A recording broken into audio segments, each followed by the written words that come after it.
एक रात में 4 दिन का खाना। मीनाक्षी बहू, ये मोबाइल में तस्वीर देख रही हो? यही है मेरी हैदराबाद वाली जीजी।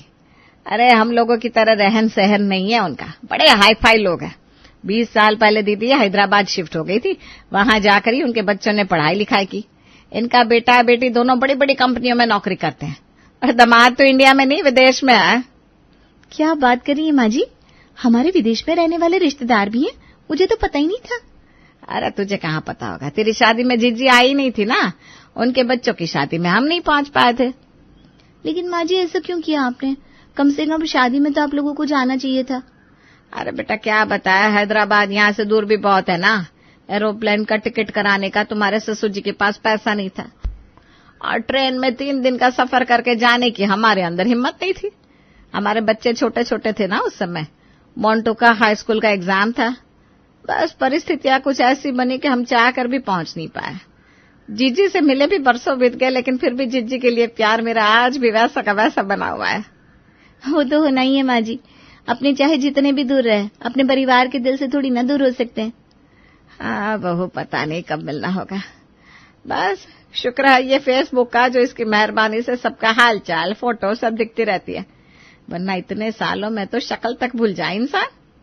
बहू मीनाक्षी को अब सास कमला अक्सर अपनी बड़ी जीजी की अमीरी और महानता के किस्से सुनाती, जिसे सुन सुनकर बेचारी मीनाक्षी के कान पक गए थे। एक दिन, अरे मीनाक्षी सुन तो जरा, याद है मैंने तुझे बताया था हैदराबाद में मेरी बड़ी जीजी रहती है। लो फिर से रिवीजन कराने के लिए बुला लिया। हाँ माँ जी याद है मुझे, हैदराबाद में आपकी दीदी रहती है, 20 साल पहले हैदराबाद चली गई थी, उनके 2 बच्चे हैं, सब बहुत हाई फाई पढ़े लिखे हैं, लाखों रुपए में पैसे कमाते हैं, सब सुन चुकी हूँ। और कोई नई बात हो तो बताइए ना। नालायक, खबरदार जो तूने उसके बारे में एक भी शब्द कहा। अरे जीजी क्या है, मेरी आधी माँ है समझ ले, बचपन में मुझे गोद में खिलाया उन्होंने। अरे माँ जी मैं कहाँ कुछ गलत बोल रही हूँ, मैं तो बस ये पूछ रही हूँ कि ऐसी क्या खास बात है जिसके लिए आपने मुझे ऐसे चिल्ला चिल्ला कर बुलाया। अरे बेटा मेरी खुशी का कोई ठिकाना नहीं है। भगवान, मुझे तो अभी भी यकीन नहीं हो रहा कि ये सब सपना है कि सच है। अरे तुझे पता है अभी फोन आया था। माँ जी आपका कौन बनेगा करोड़पति में जाने का नंबर तो नहीं लग गया? अब समझ में आया, तभी आप फोन सुनने के बाद ऐसी खुशी की मारे बावली हुई जा रही हैं। माँ जी अब आपको घर गृहस्थी के कामों की चिंता करने की कोई जरूरत नहीं है। आप तो बस सुबह से लेकर रात तक सिर्फ किताबें खोलकर उसमें अपना दिमाग खपाइए। मैं कह रही हूँ 10 करोड़ ना सी 10-20 लाख तो जीत कर ले ही आइए। अरे हमारी गरीबी तो इतने में ही दूर हो जाएगी। अरे चुप कर नालायक, पैसों की भूखी रहा कर तू, किसी की पूरी बात सुननी नहीं है, अपना राग या लपना है। तेरी बातें सुनकर मेरी सारी खुशी हवा हो गई। अब तो जा यहाँ से, मैं तुझे कुछ नहीं बताने वाली। ऐसा क्यों कर रही हैं, बताइए ना। फिर क्या बात है, अब आप इतना उछल रही थी तो मुझे यही लगा कि शायद 10-20 लाख रुपए मिलने वाले हैं और इसीलिए इतनी खुशी से बावली हुई जा रही हैं आप। अरे तू 10 लाख का पीछा छोड़ ना, मेरी जिज्जी आ रही है। कौन सी जिज्जी, वो जबलपुर वाली? सत्यानाश, इतनी बार तुझे बताया मैंने जिज्जी के बारे में, लेकिन अभी भी तेरे दिमाग में नहीं बैठा। जबलपुर वाली नहीं, हैदराबाद वाली जिज्जी आ रही है। वैसे तेरी भी गलती नहीं है, तूने आज तक उन्हें देखा ही नहीं है तो याद कहाँ से रहेगा। अरे नहीं माँ जी मैं मजाक कर रही थी, मुझे सब याद है। अब आप प्लीज फिर से उनकी हिस्ट्री ज्योग्राफी बताने मत बैठ जाइएगा, मेरे पास रसोई में बहुत काम पड़ा है। आप शॉर्ट में बताइए क्या बात है, वरना मेरी सब्जी जल जाएगी। अरे मेरी जिज्जी आ रही है अपने पूरे परिवार के साथ। इतनी खुशी तो मुझे मेरे बहू के आने की भी नहीं हुई थी जितनी जिज्जी के आने की हो रही है। आपकी जिज्जी आ रही है? लेकिन माँ जी आप तो कहती थी मौसी जी अपने बड़े शहर हैदराबाद से बाहर कहीं जाती नहीं, खास करके हमारे छोटे से शहर में उनको रहने की आदत भी नहीं है। फिर हमारे छोटे शहर में ऐसे अचानक आने का प्रोग्राम कैसे बना लिया? क्या भाई तेरे सीने पर सांप क्यों लौटने लगे मेरी जीजी का नाम सुन के? हाँ थोड़ा हाथ पैर हिलाकर घर का काम जो करना पड़ जाएगा। देखो मेरी बड़ी जीजी आए, उनके आने से पहले मुझे घर एकदम चाक चौबंद चाहिए, समझ रही है तू? पूरा दिन बैठकर मोबाइल में उंगलियां खींचते हुए तू मुझे नजर आई ना तो तेरी खैर नहीं है। चल पूरे घर को चमका दे। माना कि उनके स्टेटस का घर नहीं है हमारा, लेकिन फिर भी साफ सफाई तो मेंटेन रख ही सकते। तू अब जा, बातों में समय खराब मत कर, जीजी के आने की तैयारी कर ले जा। माँ जी लेकिन तैयारी कैसे होती है बताइए तो? सोने की थाल ऑर्डर करके मंगवा लूं, उस थाल में दीपक रख के आरती उतार लीजिएगा उनकी। किसी ने ठीक ही कहा है, बंदर क्या जाने अदरक का स्वाद। तेरे पूरे खानदान में कोई इस मुरादनगर से निकलकर बाहर गया है जो तुझे पता चलेगा कि बड़े शहर में रहने वाले लोगों की क्या लाइफस्टाइल होती है? अरे मेरी जीजी हैदराबाद की बहुत बड़ी हस्ती है। सोशल वर्क हो या कोई साहित्यिक कवि सम्मेलन हो, स्कूलों के चीफ गेस्ट बनने से लेकर हर क्षेत्र में झंडा गाड़ रखा है मेरी दीदी ने। क्या बात कर रही है माँ जी, मौसी जी इतनी बड़ी सेलिब्रिटी हैं क्या? लेकिन फिर भी आपको देखकर मुझे यकीन नहीं हो रहा कि आपकी बहन इतनी खास हो सकती है। कहाँ आप, कहाँ मौसी जी? हाँ, आपको तो गली का कुत्ता भी पहचानने से इनकार कर देता है। देखा है ना, आप जब भी साड़ी पहन के घर से बाहर निकलती है, कॉलोनी के कुत्ते आपको दौड़ा लेते हैं। हद हो गई है बहू, जब मुंह खोलेगी तब बकवास ही करेगी। मैं कहती हूँ तू तैयारी में लगेगी कि नहीं? हाँ माँ जी, मैंने कब इनकार किया। मैं सामान की लिस्ट बना देती हूँ, आप मंगवा दीजिए। और वैसे भी मैंने सुना है बड़े बड़े अमीर लोग हम लोगों की तरह ज्यादा पूरी पराठा नहीं खाते, वो तो बस सलाद और सूप ही लेते हैं। ये मेहमानों के घर आने पर पूरी पराठा, शाही पनीर खिलाना, ये सब हमारे जैसे मिडिल क्लास लोगों की सोच है।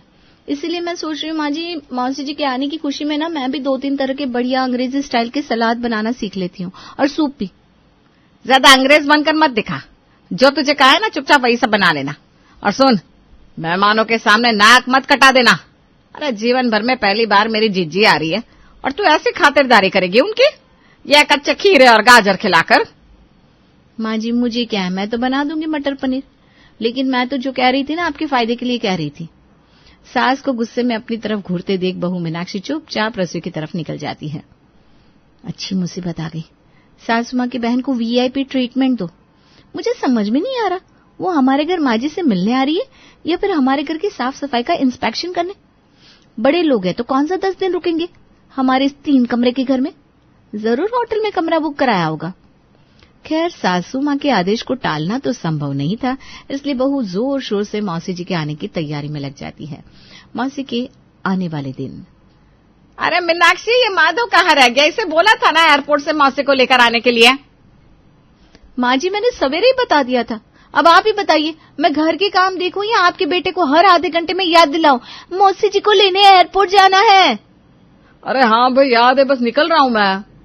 माधव को मौसी जी को लेने के लिए गए हुए 1 घंटा हो गया था, लेकिन अभी तक ना मौसी जी घर आई थी ना माधव। तभी घर के बाहर टैक्सी रुकने की आवाज आती है। मीनाक्षी दौड़कर दरवाजे की ओर देखती है। माँ जी, दरवाजे पर टैक्सी आकर रुकी है, लेकिन माधव तो अपनी गाड़ी लेकर गए थे ना। अगर मौसी जी टैक्सी में आई है तो वो कहाँ रह गए? अरे निकम्मा है एक नंबर का, मुझे तो लगता है कि एयरपोर्ट पहुंच ही नहीं पाया होगा। बेचारी जीजी खुद ही टैक्सी लेकर आ गई। फिलहाल तो स्वागत कर जीजी का, मैं फोन लगाती हूँ माधव को। अरे भाई कमला, कैसे अनपढ़ टैक्सी वाले हैं तुम्हारे यहाँ? इसे ऑनलाइन बैंकिंग ट्रांसफर आता नहीं, कब से बहस किए जा रहा है। चल तो 560 रुपए दे दे, इसके मुंह पर मार कर दफा करो इसे। हाँ जीजी रुको, अभी देती हूँ, आप अंदर चलो, इससे मैं निपटती हूँ। ये ले तेरे किराए के पैसे। और क्यों बहस करके जीजी को परेशान कर रहा था? आजकल तो सब्जी वाले भी मोबाइल से पैसा ले लेते हैं, तुझे कौन सी आफत पड़ी है? मोबाइल से पैसा तो मैं भी ले लेता हूँ, लेकिन पैसा होना भी तो चाहिए अकाउंट में। 1 चवन्नी मेरे अकाउंट में ट्रांसफर हुई नहीं, फिर कैसे मान लूं?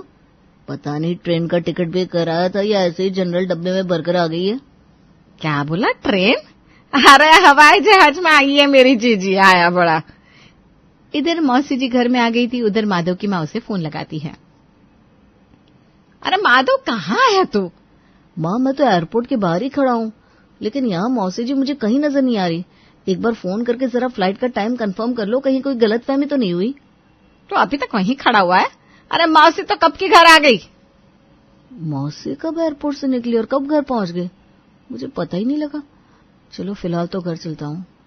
घर आकर माधव देखता है कि मौसी, मौसा और उनके बेटे बेटी की खूब जोरों शोरों से खातिरदारी चल रही है। हाँ, अब घर भी आ गई और मैं एयरपोर्ट पर ही खड़ा रह गया। लेकिन मैं तो आपकी फ्लाइट के टाइम से पहले ही वहां पहुंच गया था। आप लोगों ने मुझे वहां देखा नहीं क्या? मैंने बोर्ड भी ले रखा था आपके नाम का। नहीं बेटा, काफी देर इंतजार करने के बाद हमने सोचा टैक्सी ले लेते हैं। हो सकता है तू भूल गया हो एयरपोर्ट आना। अरे छोड़िए ना माधव, मौसी जी आराम से पहुंच गई थी, इससे ज्यादा और क्या चाहिए। आइए आप भी चाय नाश्ता कर लीजिए। बेटा देख, नाश्ता तो तूने बहुत बढ़िया बना लिया, अब ऐसा करना, खाने में ना ज्यादा वैरायटी मत बनाना। हल्का खाना खाने से पेट को आराम मिलता है। मैं भी माँ जी को यही समझा रही थी। चुप कर, जब देखो तब बीच में बोलने लगती है। अरे तेरा बस चले ना तो तू रोज खिचड़ी खिलाकर ही काम चला ले। अरे नहीं कमला, बात तो बहू ठीक कह रही है। बहू तुम ऐसा करना, रात के खाने के लिए बस दाल मखनी, मटर पुलाव, काजू खीर और मलाई कोफ्ता रख देना। मम्मी रायता भी बोल दो ना, थोड़ा आसान हो जाता है पचने में। हाँ बेटा चल, रायता भी रख लेना। वैसे भाभी मैंने सुना है छोटे शहरों में कचौड़ी भी खाते हैं लोग। हाँ भाई, हम तो खाते हैं कचौड़ी। क्या हुआ, वो भी खाना है क्या? हाँ, वो थोड़ी सी कचौड़ी भी बना देना। मम्मी तो कभी बनाती नहीं है इस तरह का खाना। अब आपके यहाँ आए हैं तो सारे शौक पूरे करवा कर ही जाएंगे। भाई देखो, अपना तो ये मानना है कि जैसा देश वैसा भेष। अब जब हम लोग मोदी नगर आ गए हैं तो फिर तुम लोगों की पसंद के हिसाब से ही तो खान पान रखना पड़ेगा ना। अब ये तो कोई बात नहीं होती कि हम यहाँ आकर अपने हिसाब से खाना बनवाएं। इतना लंबा चौड़ा ऑर्डर पेल दिया मौसी जी ने, और अभी भी बोल रही है वो अपने हिसाब से खाना नहीं बनवा रही। अरे भाई, मुझे तो ये समझ में नहीं आ रहा कि रह क्या गया जो ये मुझसे नहीं बनवा रही है। 4 दिन की डिश तो एक ही दिन के डिनर में बता दी।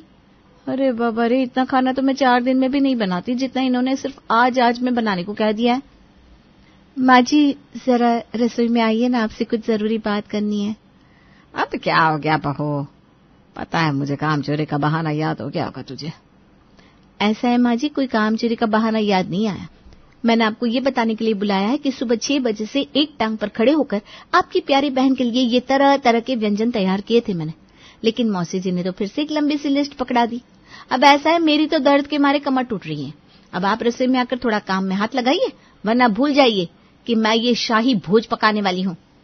अरे 1000 बार कहा था इसने कम में माधव को कोई हट्टी कट्टी गांव की लड़की लिया। शहर की लड़कियों के यही ड्रामा होते हैं, थोड़ी देर काम कर लेती है और उनका उय माँ मैं तो टूट के बिखर गई शुरू हो जाता है। पूरे 3 घंटे दोनों सास बहू की कमर तोड़ मेहनत के बाद आखिरकार डिनर बनकर तैयार हो जाता है। डिनर के बाद माँ जी, आज तो गहरी नींद आने वाली है मुझे। पूरा दिन काम कर करके थक कर चूर हो गई हूँ मैं। हाँ भाई, थकान तो मुझे भी बहुत हो गई है। अरे बहू, कहाँ भाग रही है इतनी जल्दी? मासी जी, वो इन्हें सुबह ऑफिस जल्दी जाना होता है ना, इसलिए अपने रूम में सोने जा रही हूँ। ये लो भाई, हम इतना दूर से तुम्हारे साथ समय बिताने के लिए आए हैं और तुम्हें सोने की पड़ी है। अभी 1 कप कॉफी भी तो बाकी है। अच्छा चलिए ठीक है, अब आपकी इच्छा है तो बना देती हूँ। कॉफी का इंतजार करते हुए दोनों बहनें बैठकर आपस में बातें करने लगती हैं और बहू मीनाक्षी गर्मा गर्म कॉफी बनाकर सबके आगे कॉफी का कप रख देती है। जैसे ही मीनाक्षी धीरे से अपने कमरे की ओर जाने लगती है, मौसी जी की बेटी उसे आवाज लगाती है। भाभी, कॉफी बनाने से पहले आप एक बार चॉइस तो पूछ लेती। मैं सिर्फ कोल्ड कॉफी पीती हूँ, मेरे लिए कोल्ड कॉफी बना दो प्लीज। कोल्ड कॉफी के लिए तो घर में बर्फ नहीं है, सॉरी आज तो नहीं बन पाएगी। भाभी, तो इसमें कौन सी चिंता की बात है, आप ब्लिंकिट से आइसक्रीम ऑर्डर कर दीजिए। आइसक्रीम वाली कोल्ड कॉफी तो वर्ल्ड की बेस्ट कोल्ड कॉफी होती है। अब तो मीनाक्षी के पास उसकी बातों का कोई जवाब नहीं था, इसलिए बेचारी मीनाक्षी चुपचाप रसोई में जाकर कोल्ड कॉफी बनाने लगती है। मीनाक्षी की कोल्ड कॉफी देखकर बाकियों के मुंह में भी पानी आने लगा था। अरे बहू, इतनी स्वादिष्ट कोल्ड कॉफी बनाकर लाइए तू। अब तो मेरा भी दिल फिसलने लगा तेरी कोल्ड कॉफी पर। ऐसा कर बेटा, हमारे लिए भी बना ला एक कोल्ड कॉफी। अरे यार, ये लोग क्या अकाल पीड़ित प्रदेश से आए हैं, एक के बाद एक खाने की फरमाइश करते जा रहे। अरे कल का सवेरा नहीं होगा क्या? जो खाना है कल सवेरे खा लेना। लेकिन नहीं, इन्हें तो रात के 12 बजे सारी फरमाइश पूरी करवानी है। माँ जी को मैं छोड़ूंगी नहीं, इनकी वजह से ये सब भुगतना पड़ रहा है मुझे। गुस्से में बड़बड़ाते हुए मीनाक्षी फिर से किचन में जाकर एक बार कोल्ड कॉफी बनाने में लग जाती है। अगले दिन सुबह, भगवान करे 1-2 दिन में ये लोग वापस चले जाएं। भाई, इससे तो अच्छे हम छोटे शहर वाले हैं, कम से कम हम किसी और के घर जाकर ऐसी हफ्सियों वाली हरकत तो नहीं करते। अगला दिन एक नई खबर के साथ आया था और वो खबर ये थी कि आज मौसी जी का दामाद भी कमला के यहाँ आने वाला था। अरे माँ जी, इन लोगों ने खा खाकर मेरी हालत पस्त कर दी है, अब इनका दामाद भी आ जाएगा, पता नहीं क्या गत बनेगी मेरी। शाम होते होते मौसी जी का दामाद राजीव भी उनके घर पहुंच गया था और ये कहने की बात तो बिल्कुल भी नहीं है कि दामाद बाबू भी बिल्कुल अपनी सासू माँ के जैसे ही थे। घर पर आते ही उन्होंने भी बहाना बनाकर टैक्सी के पैसे माधव से मांगे और उसके बाद एक के बाद एक खाने की फरमाइश शुरू कर दी। माँ जी, मैं बता रही हूँ, अगर 2 दिन से ज्यादा ये लोग हमारे घर रुके ना तो फिर आप नई बहू ढूंढ लेना, क्योंकि मुझसे इन लोगों की चाकरी नहीं होने वाली। अरे बहू कैसे बात कर रही है तू क्या चाह रही है? तेरी काम चोरी की वजह से अपनी बहन से रिश्ता तोड़ लूं मैं? नहीं माँ जी, मैंने कब कहा आप अपनी बहन से रिश्ता तोड़ लीजिए। मैं तो बस इतना कह रही हूँ कि आप अपने लिए नई बहू ढूंढ लीजिए। इतना तो कर लेंगी ना आप। एक तरफ बहू की धमकियां थी, दूसरी तरफ मौसी और उसके परिवार की कभी ना खत्म होने वाली फरमाइश। किसी को कोल्ड कॉफी चाहिए, किसी को आइसक्रीम, किसी को कुल्फी फालूदा, कोई शाही पनीर मांग रहा था तो कोई कढ़ाई पनीर।